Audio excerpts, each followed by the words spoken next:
केंद्र सरकार को बड़ा झटका लगा है क्योंकि राष्ट्रीय न्यायिक नियुक्ति आयोग को सुप्रीम कोर्ट ने असंवैधानिक करार दिया है। न्यायमूर्ति जे.एस. केयर की अध्यक्षता वाली 5 सदस्यीय संविधान पीठ ने आज फैसला सुनाया और इसे संविधान के बेसिक एस्पेक्ट के ही खिलाफ माना है। और ये बड़ा महत्वपूर्ण है क्योंकि सरकार की तरफ से इस बात का जिक्र किया गया था कि जो कॉलेजियन सिस्टम होता है उसके जरिए सही तरीके से न्यायपालिका में नियुक्तियां नहीं हो पा रही है, इसलिए राष्ट्रीय न्यायिक नियुक्ति आयोग बनाने की बात हुई थी। और उसके तहत इस बात का जिक्र था कि उसमें 2 देश के प्रबुद्ध नागरिक और कानून मंत्री भी शामिल हो जाएंगे और ये 6 सदस्यीय हो जाएगा।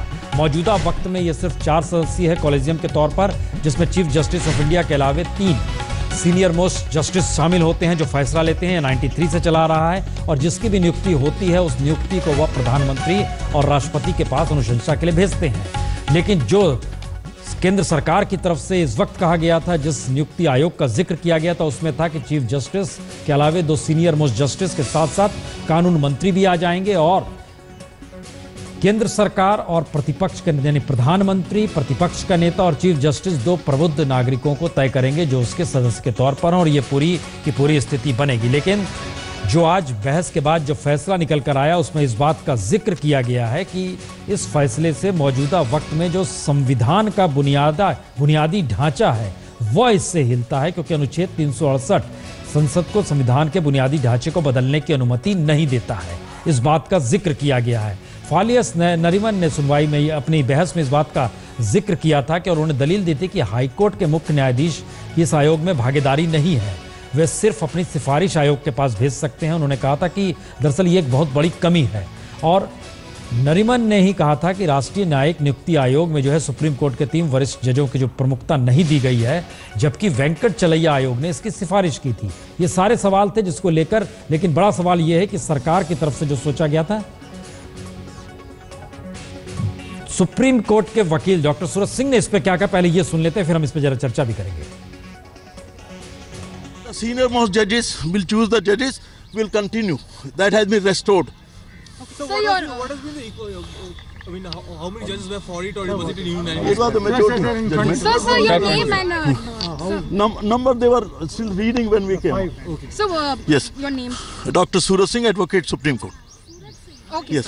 Yes. सर हिंदी में भी बता दीजिए।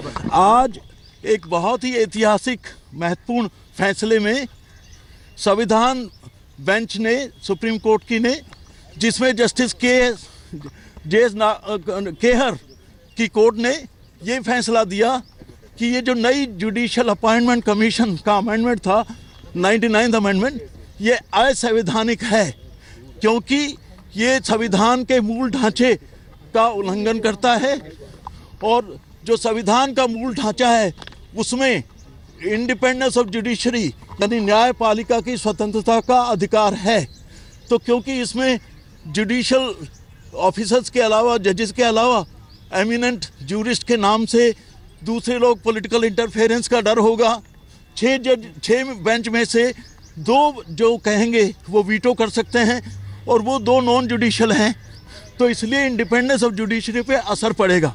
तो इसलिए उन्होंने कहा है कि ये मान्य नहीं है, इसलिए ये संशोधन जो है असंवैधानिक डिक्लेयर किया जाता है।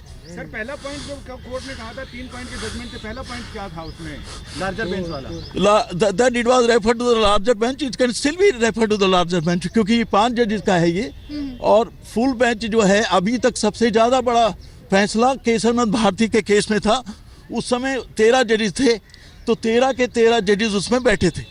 तो अगर चाहे गवर्नमेंट तो इसको लार्जर बेंच को रेफर कर सकता है। Initially wanted a 9-judge bench. That's right. Yeah. लेकिन since Honorable Justice Dattu declined to participate, and Justice Thakur being the senior most judge and the next Chief Justice of India, so then they thought that all those who will not be involved in this should be taken up.